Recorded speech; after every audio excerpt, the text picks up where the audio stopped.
मत्ती की इंजील और उसका 18वां बाब जो 35 आयत पर मुश्तमिल है। उस वक्त शागिर्द यीशु के पास आकर कहने लगे, पस आसमान की बादशाही में बड़ा कौन है? उसने एक बच्चे को पास बुलाकर उसे उनके बीच में खड़ा किया और कहा, मैं तुमसे सच कहता हूं कि अगर तुम तौबा ना करो और बच्चों की मानिंद ना बनो तो आसमान की बादशाही में हरगिज दाखिल ना होगे। बस जो कोई अपने आप को इस बच्चे की मानिंद छोटा बनाएगा वही आसमान की बादशाही में बड़ा होगा। और जो कोई ऐसे बच्चे को मेरे नाम पर कबूल करता है वो मुझे कबूल करता है।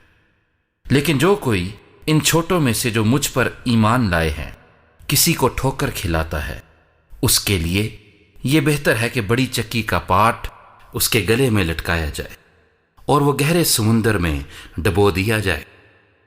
ठोकरों के सबब से दुनिया पर अफसोस है, क्योंकि ठोकरों का होना जरूर है, लेकिन उस आदमी पर अफसोस है जिसके बाइस से ठोकर लगे। बस अगर तेरा हाथ या तेरा पांव तुझे ठोकर खिलाए तो उसे काट कर अपने पास से फेंक दे।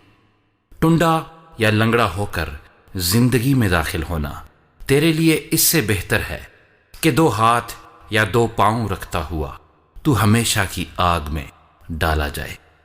और अगर तेरी आंख तुझे ठोकर खिलाए तो उसे निकाल कर अपने पास से फेंक दे। काना होकर जिंदगी में दाखिल होना तेरे लिए इससे बेहतर है कि 2 आंखें रखता हुआ तू आतिशे जहन्नुम में डाला जाए। खबरदार, इन छोटों में से किसी को नाचीज ना जानना, क्योंकि मैं तुमसे कहता हूं कि आसमान पर उनके फरिश्ते मेरे आसमानी बाप का मुंह हर वक्त देखते हैं। क्योंकि इब्ने आदम खोए हुओं को ढूंढने और निजात देने आया है। तुम क्या समझते हो? अगर किसी आदमी की 100 भेड़ें हों और उनमें से एक भटक जाए तो क्या वो 99 को छोड़कर और पहाड़ों पर जाकर उस भटकी हुई को ना ढूंढेगा? और अगर ऐसा हो कि उसे पाए तो मैं तुमसे सच कहता हूं कि वो उन 99 की निस्बत जो भटकी नहीं इस भेड़ की ज्यादा खुशी करेगा। इसी तरह तुम्हारा आसमानी बाप ये नहीं चाहता कि इन छोटों में से एक भी हलाक हो।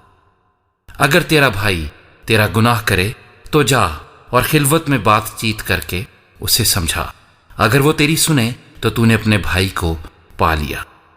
और अगर ना सुने तो 1-2 आदमियों को अपने साथ ले जा, ताकि हर एक बात 2-3 गवाहों की जबान से साबित हो जाए। अगर वो उनकी सुनने से भी इनकार करे तो कलीसिया से कह, और अगर कलीसिया की सुनने से भी इनकार करे तो तू उस गैर कौम वाले और महसूल लेने वाले के बराबर जान। मैं तुमसे सच कहता हूं कि जो कुछ तुम जमीन पर बांधोगे वो आसमान पर बंधेगा, और जो कुछ तुम जमीन पर खोलोगे वो आसमान पर खुलेगा।